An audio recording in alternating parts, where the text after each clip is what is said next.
રાજકોટના Somnath સોસાયટીનો double મર્ડરનો case. હવે તેમાં હથિયારોની પણ એન્ટ્રી થઈ છે.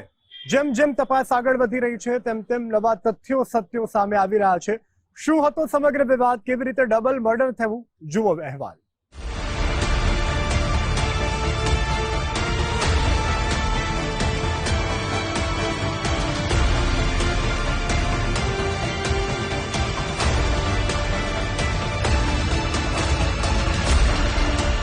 રાજકોટમાં યુનિવર્સિટી પોલીસ સ્ટેશન વિસ્તારમાં સોમનાથ સોસાયટી 2 નજીક થોડાક દિવસો પહેલા લોહિયાળ ખેલ ખેલાયો હતો. મિલકત વિવાદમાં થયેલા ડબલ મર્ડર કેસને લઈને હવે કેસમાં સતત એક પછી એક ચોંકાવનારા ખુલાસા થઈ રહ્યા છે. જમીન વેચાણના બાકી રૂપિયાની વહેંચણી કરવાને લઈને એક જ કુટુંબના સભ્યો બાખડ્યા હતા. આ મારામારીમાં કૌટુંબિક ભત્રીજા હાર્દિક ધોળકિયાએ છરીઓના ઘા ઝીકતા 2 સગા કાકાના મોત નીપજ્યા હતા. જે પૈકી કાકા સુરેશનું ઘટના સ્થળે તો બીજા કાકા રાજેશ ધોળકિયાનું હોસ્પિટલમાં સારવાર દરમિયાન મોત નીપજ્યું હતું. જે પૈકીના એક મૃતક સુરેશ ધોળકિયાના પુત્રનો હથિયાર સાથેનો વિડીયો સોશિયલ મીડિયામાં વાયરલ થયો હતો. જેના આધારે લાખા ધોળકિયાના ઘરે પોલીસની એક ટીમે તપાસ હાથ ધરી તો એક પિસ્તોલ અને 6 જીવતા કારતૂસ મળી આવ્યા હતા. આ ગેરકાયદે હથિયારના કેસમાં પોલીસે લાખા ધોળકિયાની ધરપકડ કરી આર્મ્સ એક્ટ હેઠળ ગુનો દાખલ કર્યો છે.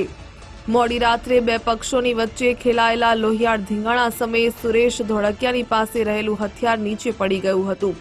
જેથી પોલીસે મૃતક સુરેશ ધોળકિયા વિરુદ્ધ આર્મ્સ એક્ટ હેઠળ ફરિયાદ દાખલ કરીને આગળની તપાસ હાથ ધરી છે. લાખા ધોળકિયાએ પોલીસની પૂછપરછમાં હથિયાર પિતા પાસે હોવાનું જણાવ્યું હતું.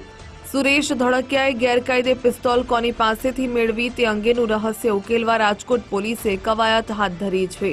કેમ કે સુરેશ ધોળકિયાના મોત સાથે તે ગેરકાયદે હથિયાર ક્યાંથી લાવ્યા તે રાજ લગભગ દફન થઈ ગયું છે. જોકે પોલીસે મૃતક સુરેશના પુત્ર લાખા ધોળકિયાની કડકાઈપૂર્વક પૂછપરછ હાથ ધરી છે. યુનિવર્સિટી પોલીસ સ્ટેશન ખાતે જે ડબલ મર્ડરનો ગુનો નોંધાયેલ તેમજ તેની સામે એક બીજો હત્યાની કોશિશનો ગુનો નોંધાયેલ, જે અન્વયે આરોપી લાખાભાઈ સુરેશભાઈ ધોળકિયા જે હત્યાના બનાવનો ફરિયાદી છે તેમજ જે BNS 109 મુજબના કામનો આરોપી છે લાખાભાઈ સુરેશભાઈ ધોળકિયા, જે બાબતે તેની ધરપકડ કરી અને રિમાન્ડ મેળવેલ તેમજ જે વિડીયો એક પોલીસને મળેલ જેમાં તેના હાથમાં એક પિસ્ટલ જેવું હથિયાર હતો, જે બાબતે ઊંડાણપૂર્વક તપાસ કરી અને તે બાબતે એવિડન્સ ભારતીય સાક્ષ્ય અધિનિયમની મુજબ 2 પંચો બોલાવી અને પંચો રૂબરૂ તેના ઘરે જઈ ઝડપી કરી તેમજ અન્ય પોલીસ કર્મચારીઓ સાથે ઝડપી કરી તેના ઘરેથી એક પિસ્ટલ મળેલ તેમજ 6 રાઉન્ડ મળેલ, જે બાબતે હાલમાં ફરિયાદ દાખલ કરવાની કાર્યવાહી ચાલુ છે.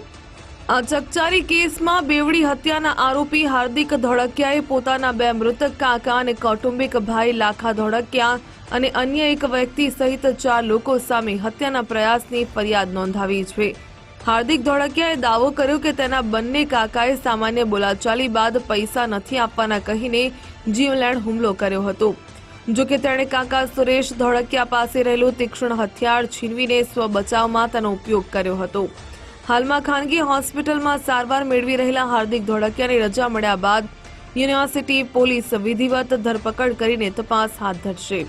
આ કેસમાં બંને પક્ષોની સામસામે ફરિયાદ નોંધીને ફોરેન્સિક પુરાવા, CCTV ફૂટેજ, મોબાઈલ લોકેશનની સાથે સાક્ષીઓના નિવેદનોને આધારે કડીઓને એકબીજાને સાથે જોડવાનો પ્રયાસ કરી રહી છે.